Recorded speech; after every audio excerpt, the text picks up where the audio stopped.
Ce qui se passe actuellement en Ukraine est une débâcle, c'est une catastrophe. Je vais vous parler de la bataille d'Orechetine. C'est important parce que les médias occidentaux n'en parlent pas, ils ne veulent pas en parler, alors que les Russes préparent plus de 200 000 soldats pour l'offensive d'été. Et là,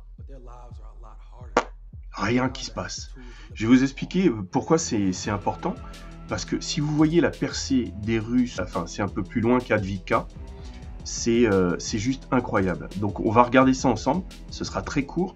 C'est juste pour vous montrer ce qui est caché un peu au niveau des médias, ce qu'ils ne parlent pas. Ils ne veulent pas en parler, c'est bien dommage. Je m'intéressais à je voulais faire cette vidéo aussi parce qu'il y a un moment, il y a les Ukrainiens qui parlaient justement de cette bataille, où ils disaient qu'il y avait une cinquantaine de Russes qui ont détalé face à l'artillerie ukrainienne, alors que, parce que bon, ils les ont bombardés, ils étaient sur une position, ils les ont bombardés, et ils ont tourné ça comme si les Russes s'étaient sauvés. Non, ils les bombardaient, et les Russes, ils ont continué leur offensive dans la ville.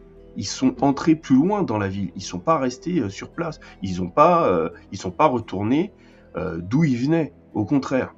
Et donc ça, je voulais vous en parler. Voilà, donc on va aller sur la carte d'Advitka. Le 10 avril, les Russes, ils étaient là. Vous voyez où c'est marqué occupé, voilà. Je vous ai fait un petit symbole. Les Russes, ils étaient là.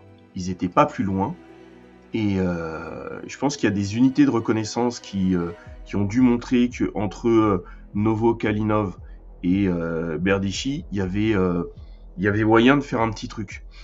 Et que c'était leur point faible. Donc, ils ont avancé. Et en quelques jours, quelques heures,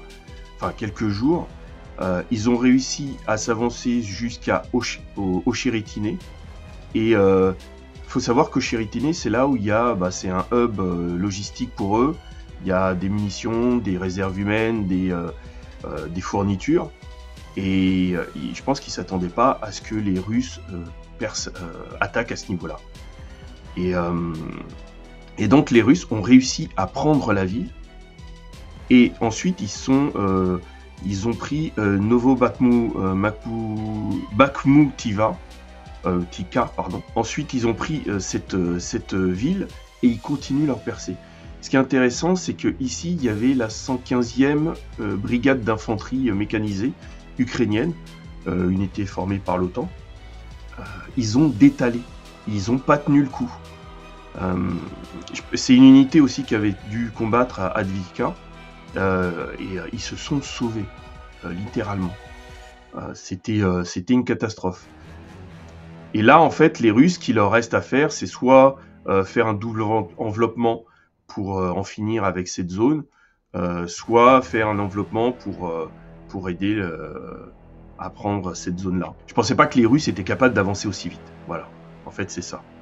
Et là, en fait, on s'aperçoit que les Russes ont pu prendre Ocheretine parce que les Ukrainiens, au niveau moral, ils sont au plus bas. On va s'intéresser à tout ça par la suite. Donc je vais voir comment les Russes avancent et puis je vous ferai un petit compte rendu par la suite. Donc voilà, je voulais juste que vous vous intéressiez un peu à ce coin-là parce que si les Russes avancent encore, ça va ouvrir une sacrée brèche. Voilà. Bon, c'était tout pour aujourd'hui. Serrez les rangs et restez unis.